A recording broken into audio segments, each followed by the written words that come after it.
The day my brother told me he was in love, I felt the familiar warmth that comes with news like that. He was sitting across the kitchen table, his coffee going cold the way it always did when something bigger had his attention. He was smiling the smile of a person who has decided something important and is ready to say it out loud. "I think she's the one," he said. "Tell me about her," I said. He pulled out his phone and turned the screen toward me. And then my entire body went cold. 'Cause I knew that face. Not from any happy memory. From the specific category of memory that you spend years trying to bury and never quite succeed. The woman smiling in my brother's phone was Zara Fenn. Zara Fenn, who had made 3 years of my school life something I needed to survive rather than simply live. My brother had no idea. He was still smiling, watching my face for the response he expected, which was happiness. I made my face do something that probably looked close enough. "She sounds wonderful," I said. And I thought, she knows exactly who you are to me. And she is counting on you to say nothing. My name is Preemi. I am 28 years old and I have spent most of my adult life building something my teenage years tried very hard to prevent. Confidence. Steadiness. A sense of my own value that does not require external confirmation. These things did not come easily or quickly. They came through therapy, good friendships, work I found meaningful, and the deliberate choice to stop letting the past occupy more space than it deserved. My brother's name is Kofi. He is 2 years older than me and has always been one of the people I trusted most in the world. He was not present during the worst of what happened at school. He was older, in different classes, living a slightly different version of the same years. I did not tell him much at the time. I told almost no one at the time. That was the thing about being bullied the way I was bullied. It was not spectacular. It left no visible marks. It operated through social exclusion, quiet humiliation, and the slow erosion of a person's belief that they deserved to take up space. You couldn't point to it easily. And so most of the time I didn't. I was 14 when it started. I was 17 when I finally left that school and began the long process of repairing what had been taken. Zara Fenn arrived at our school in the September of my 3rd year. She was one of those people who enter a social environment and immediately understand its structure and decide where they want to sit within it. Within 3 weeks, she had positioned herself at the center of the most visible group. Within 5, she had identified me as useful to her position. She needed someone to be lesser than. She chose me. First it was small things. Comments about my appearance that were technically questions. "That's an interesting choice," she would say about something I was wearing, in front of enough people that the comment landed exactly as intended. Her voice was always pleasant. That was the part that made it hardest to name. Then came the social manipulation. Plans made loudly in front of me that I was not part of. Group chats I discovered I had been excluded from. The steady, methodical way she rearranged our year group until I was at its edge, wondering how I had ended up there. My friendships thinned out. Not because people were cruel. Because Zara was very good at making me seem like a liability. She never said it directly. She was far too skilled for that. She operated through implication and suggestion and the careful management of other people's perceptions. And it worked. For 3 years it worked completely. The thing I remember most about those 3 years is not any single incident but the cumulative weight of them. The way each individual moment was small enough to dismiss but the total of them was enormous. The way I would walk into a room and feel my body shift into a defensive posture before I had registered why. The way I edited everything before saying it. The way I stopped putting my hand up in class, stopped telling jokes, stopped wearing the clothes I actually liked. She took things from me without touching me. That was her particular skill. One afternoon in the 2nd year stays with me clearly. A class project presentation I had worked hard on and was genuinely proud of. Zara sat in the front row. The expression she used during my presentation, not laughing, just a small private smile at something only she could see, undid everything. My voice went flat. I lost my place twice. The teacher asked if I was all right. Said yes. Always said yes. Zara gave me a sympathetic look afterward that contained nothing sympathetic. "Better luck next time," she said. Quietly so only I could hear. I excused myself to the bathroom and stood with my hands against the sink for 5 minutes. That was the year I stopped believing I was good at things. The 3 years ended when my family moved. My father got a new position in another city and we relocated the summer before my final school year. I was 17 and it should have felt like loss. Instead it felt like leaving somewhere I had been trying to escape for a long time. At the new school nobody knew who Zara had decided I was. Could be someone else. Someone who had not spent 3 years being quietly taken apart. I was cautious at first. Guarded in a way that took time to soften. But I made friends, slow and careful ones that turned out to be real. I found I was funny when I was not afraid of the reaction. I found I was good at things when I was not waiting for the small smile that told me I had gotten something wrong. University helped. Therapy helped most. I spent 2 years in my early 20s with a counselor who had the particular skill of helping you understand that the story someone else tells about you is not the truth of you. By 25 I felt like myself. Genuinely and fully and without asterisks. I had not thought about Zara Fenn in years. Then my brother smiled across the kitchen table and turned his phone toward me. And the ground I had spent years rebuilding shifted under my feet all at once. I did not sleep well the night after Kofi showed me the photograph. I lay in the dark and ran through what I knew.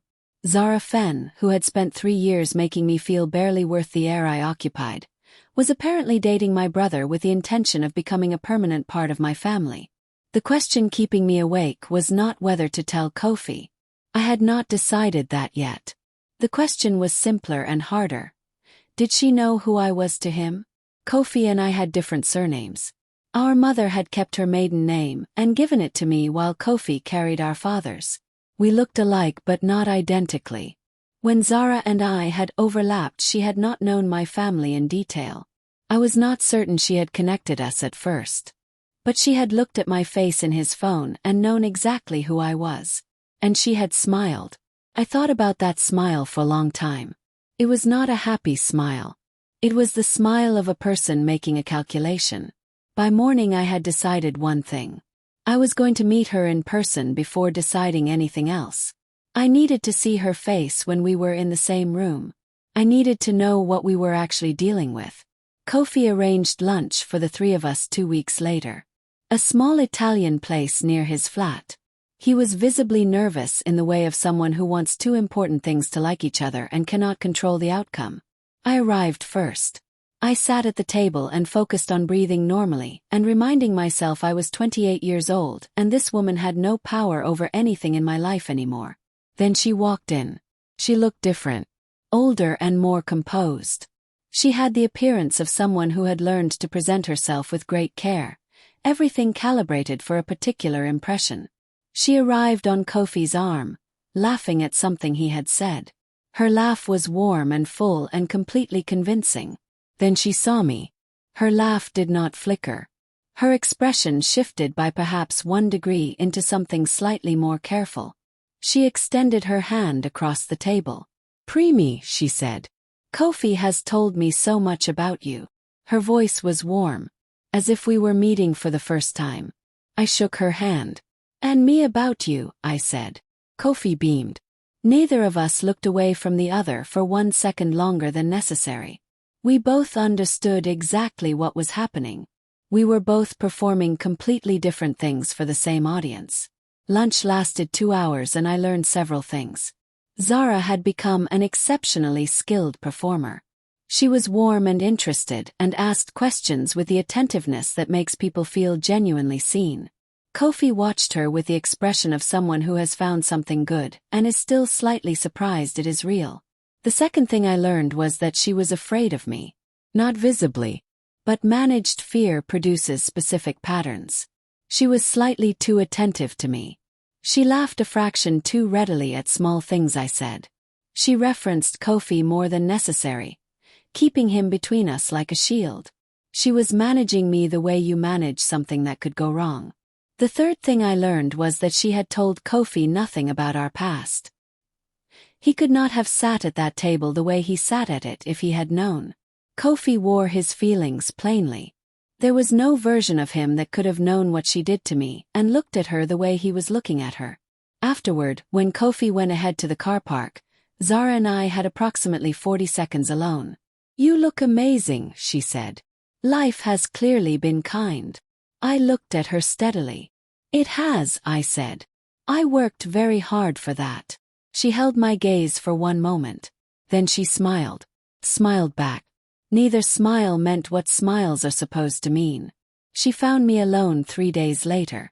Kofi had mentioned I sometimes ran in the park near our parents' house on Saturday mornings. I do not think it was coincidence that she appeared on the path that Saturday, walking with a coffee and a careful expression. We fell into step. "I wanted to talk," she said. "Just us." Kept my pace steady. "I thought we might." She was quiet for a few steps. Then, "We were young. People are different when they are young. I'm not that person anymore." I said nothing. "Kofi loves you," she said. "I love Kofi. I'm not asking you to pretend the past didn't happen. I'm asking you to let it stay where it belongs." I did not fill the silence she left. "What would bringing it up now accomplish?" she continued. "It would hurt Kofi. Hurt your family. And Preemie, it was school. We were teenagers." There it was. The sentence I had been waiting for. We were teenagers. As if the person I had been at 14 deserved less protection than who she was now. "I heard you," I said. "And," she said. "I'll let you know," I said. I ran ahead. I did not look back. She had asked for my silence without once acknowledging what she was asking me to keep silent about. That told me everything I still needed to know. I called my counselor that week. Not in crisis. I had done enough work on myself that Zara's reappearance had not undone what I had built. But I wanted to think through what I was carrying with someone who knew how to ask the right questions. My counselor's name was Dr. Fabia. She had a way of sitting with things before responding that I had always found useful. I told her about the lunch and the park and the speech about teenagers. She asked me one question. "What does Kofi deserve to know?" I sat with that for a long time. Not what Zara deserved to face. Not what I deserved to have acknowledged. What Kofi deserved to know. He was building a life with someone. He was a person of real warmth and genuine trust, and he was making a serious decision with incomplete information. That incomplete information did not exist by accident. It existed because the person he was trusting had specifically chosen to manage his perception of her. That was different from simply not mentioning a difficult past. He deserved to know who she had been. Not so he would leave her, that was his decision to make. But he could not make it with a deliberately incomplete picture. Put my phone down. Not to call Kofi. Not yet. First I was going to gather what I needed. I reached out to 2 people from those 3 years. One was a woman named Adana, who had been in my year and had witnessed things during the time Zara and I overlapped. We had not spoken in 5 years, but she responded quickly and said she would be happy to talk. The other was a woman named Petra who had been in Zara's circle at the time and had, by the time we left school, privately apologized to me for her part in things. That apology had meant something. We had maintained a loose connection since. Petra said she remembered everything clearly. She had screenshots from that period. Messages in which Zara had written things about me that were explicit enough to remove any ambiguity about what had been deliberate. I asked if she would show them to me. She said yes without hesitation. I want to be clear about my intention at that point. I was not yet certain I would use any of it. I was gathering because gathering was what careful people did before important decisions. I was building the full picture before deciding what to do with it. The picture needed to be complete. Not partial. Not filtered through memory or emotion. Complete. Whatever I decided to do next would be built on solid ground or it would not be worth doing at all. The messages Petra showed me were worse than I had remembered. Not because I had forgotten what Zara was capable of, but because memory softens sharp edges over time. Reading the words in their original form years later removed that softening. There were group messages in which Zara had organized my systematic social exclusion while maintaining the appearance of having nothing against me personally. There were private messages describing me with a precision of contempt that took genuine skill to sustain. There was a message from the night of my presentation that confirmed, in her own words, Exactly what her expression during it had been designed to do. I read them carefully. I screenshotted them. Thanked Petra. Then I sat alone for a while. I was not doing this out of revenge. That is important to say clearly. What was driving me was simpler. My brother was making a permanent decision based on a partial picture. The picture was partial by design. I thought about the park conversation. We were teenagers. I'm asking you to let it stay in the past. She had not asked for forgiveness. She had asked for silence and framed the silence as the kind and mature option. I recognized that technique. I had watched her use it for 3 years. I was done being managed. Now I knew exactly what I was going to do. The engagement announcement came on a Sunday. A dinner at our parents' house with no specific reason attached to the invitation. Everyone knew something was coming. Zara arrived with Kofi, dressed carefully, warm with my parents in a way that made clear she had been thinking about this impression for some time. My mother responded warmly. My father asked about her work with genuine interest. I watched all of it and kept my expression appropriate. Midway through dinner, Kofi reached into his jacket and placed a ring box on the table. My mother made a sound. My father stood. The table became what it was meant to become. And Zara looked at me across the noise and happiness and candlelight with an expression I recognized completely. The expression of someone who had just secured something significant and was communicating, privately and without a word, that the window had closed. She believed the announcement had changed the stakes. That I would now stay silent to protect my family's happiness. She believed she knew how I would calculate this. She was wrong. Not because I was going to ruin the dinner. I was not. The dinner belonged to Kofi and my parents, and I would not take that from them. But I had made my decision. I knew exactly when and how I was going to tell him. I called Kofi 2 days after the dinner. Not on impulse. 2 days of sitting with a decision, making sure it was right, making sure the way I was going to do it was right. We met at his flat. He made coffee. He was happy in the particular loose way of someone whose future has just settled into the shape they hoped for. I sat across from him and said, I need to tell you something about Zara. I need you to let me finish before you respond. The loose energy contracted. He looked at me. Okay, he said. I told him everything. Not with drama. Steadily and in sequence, the way you explain something you have had time to understand fully. The 3 years. The presentation. The methodical social rearrangement. The messages Petra had kept. The park conversation in which Zara had asked me to let the past stay in the past without once acknowledging that the past had happened to me, not to her. He listened without interrupting. When I finished, the flat was completely quiet. I had done it. The information was now in the room. What happened with it was his. That was how it needed to be. I was not going to make this decision for him. I was only going to make sure he had everything he deserved to have before he made it himself. Kofi was quiet for a long time after I finished. I let him be. This was not a silence I needed to fill. It was the silence of a person reorganizing an enormous amount of information, and it needed space. When he finally spoke, his voice was careful in a way it rarely was. Kofi usually spoke from wherever he was in the moment. This was measured. She never mentioned knowing you, he said. No, I said. She knew. From the beginning. Yes. He was quiet again. The lunch. She knew the whole time. Yes. And she found me alone in the park 3 days later and asked me to stay quiet.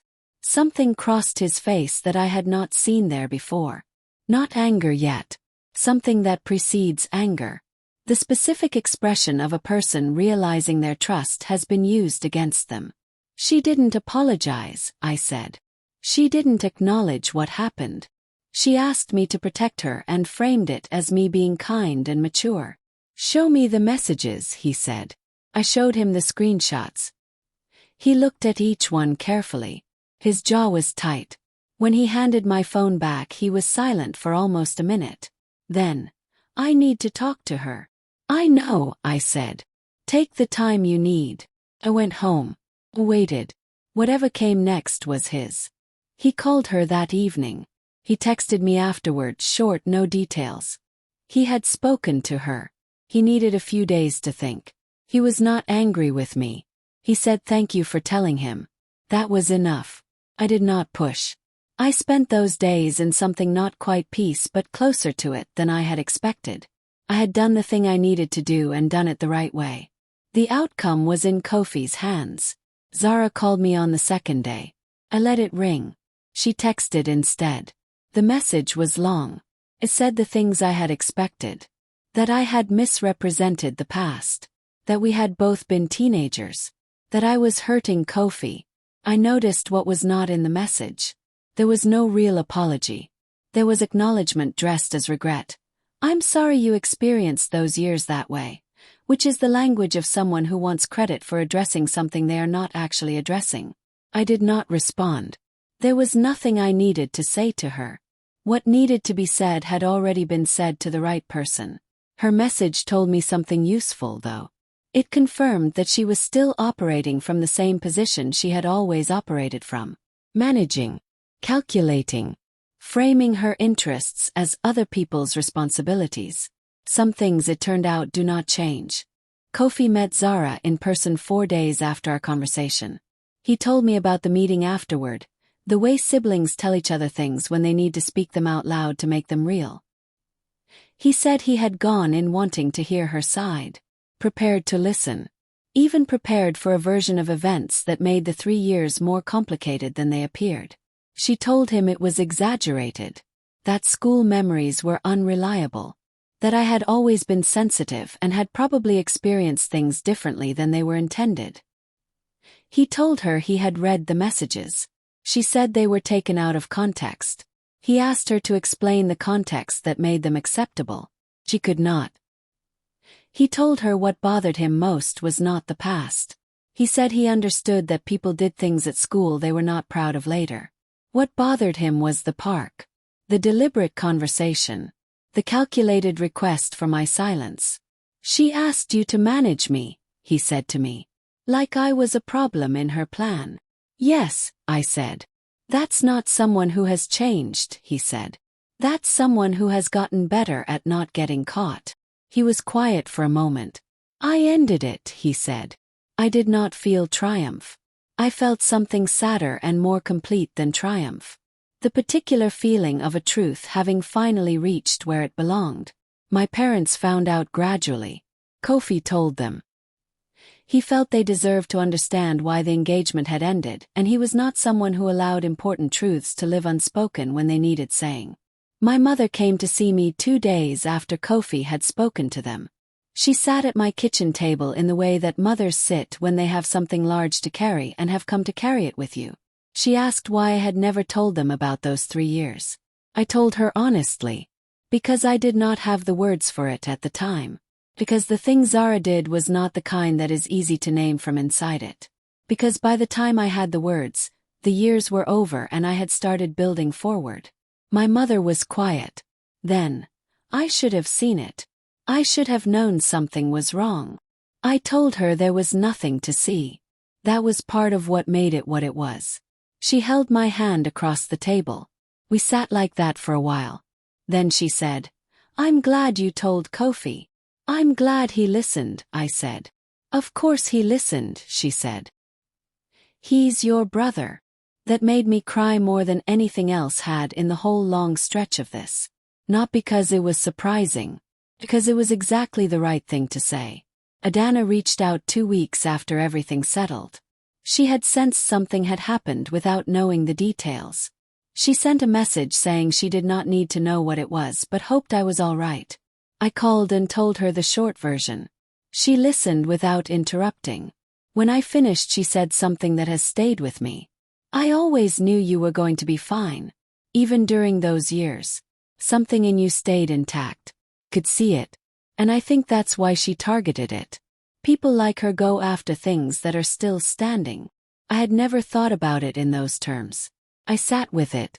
Are you all right? She asked. I thought about it honestly. Yes, I said. Not in the way of things being perfect. In the way of having done what needed to be done and being able to live with how I did it. She said that was the best possible version of all right. She was right. We talked for another hour about other things. About our lives and the distance between who we had been at 17 and who we were now. It was a good conversation. The kind that reminds you that good things grew alongside the hard ones and outlasted them. I felt grateful for it. Genuinely and without complication. Gratitude after those years was not a small thing. There is something I want to say about the decision to tell Kofi because I think the how matters as much as the what. I did not tell him to hurt Zara. I want to be honest about that. I had spent 3 years being hurt by her and many more years recovering. By 28, the desire to hurt her back had been replaced by something quieter and more solid. What I wanted was for my brother to have the full picture. That was the complete thing. I could have told him in anger. I could have told him at the dinner, in front of everyone, when Zara looked at me across the ring box and communicated that she believed she had won. Part of me understood the appeal of that. The public moment. The mask coming off with witnesses. I did not do it that way. I told him privately and steadily, with the evidence available and the space for him to respond however he needed to. I told him and then I stepped back and let it be his information and his decision. 'Cause it was his life. And because the way you do something matters as much as the fact that you do it. I wanted to be able to look back at this and feel I had handled it as well as I was capable of handling it. Believe I did. Kofi called about 3 weeks after the engagement ended. Not to process further. He had done that quietly and in his own way. He called because he wanted to get dinner. Just us. The way we had always handled important things. Without making them the subject but letting them be present in the room while we talked about other things. We went to a place we had been going to since university. Ordered the usual things. Talked about his work and mine and whether we should all go somewhere for the summer. Midway through the meal he put down his fork. I want you to know something, he said. Waited. I'm not angry about how it happened. Any of it. I'm not angry that you waited or that you gathered information first or that you chose the moment carefully. I know why you did all of it. It was your life, I said. I needed to be sure before I said something that couldn't be unsaid. He nodded. The part that stays with me is the park. The way she tried to make your silence her right. Yes, I said. That told me more than the past did, he said. The past could have been complicated. That wasn't complicated. That was clear. We finished dinner. Split the bill the way we always split it. On the way to the car he put his arm around my shoulders briefly. He did not need to say anything else. Neither did I. Zara sent one more message about a month later. Different from the previous one. Order. Less defended. She said she had done a lot of thinking. That she knew an apology was late and possibly not wanted. That she was not asking for anything.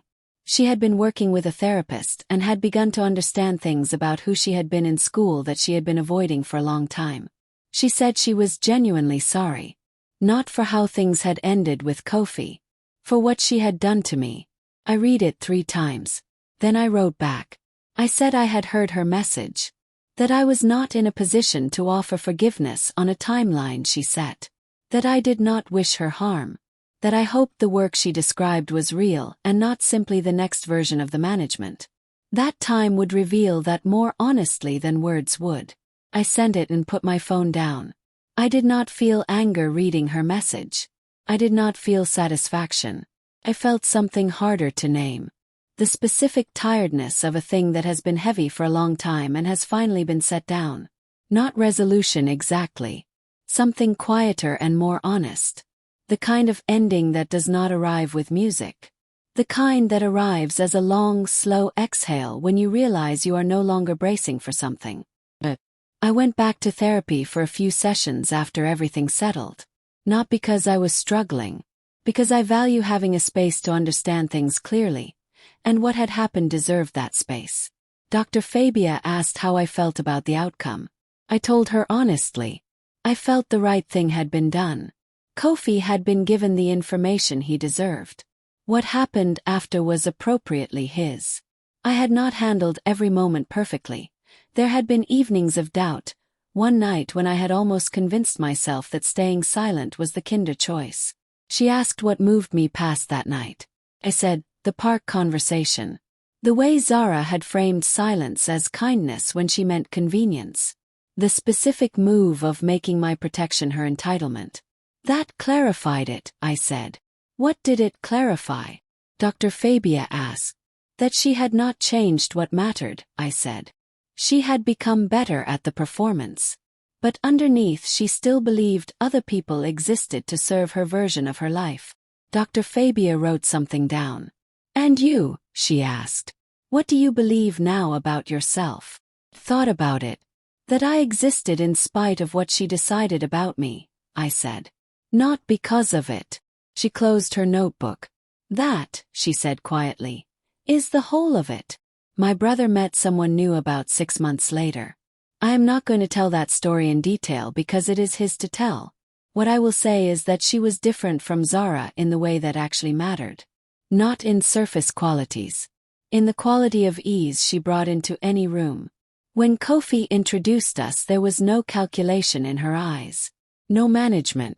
She looked at me the way a person looks at someone they are genuinely curious about and not in any way afraid of. We got along easily and immediately. I told Kofi afterward that I liked her.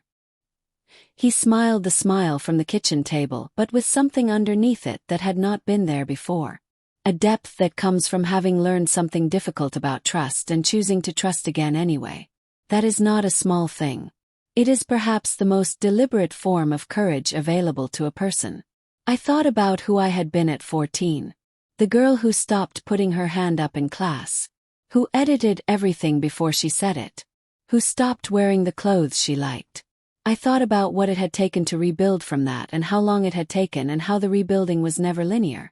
Then I looked at my brother smiling across the table. This is what surviving looks like, I thought, when you let it become something. Something better than what was taken. It has been 14 months since Kofi turned his phone across the kitchen table. I am still the same person I was before that moment.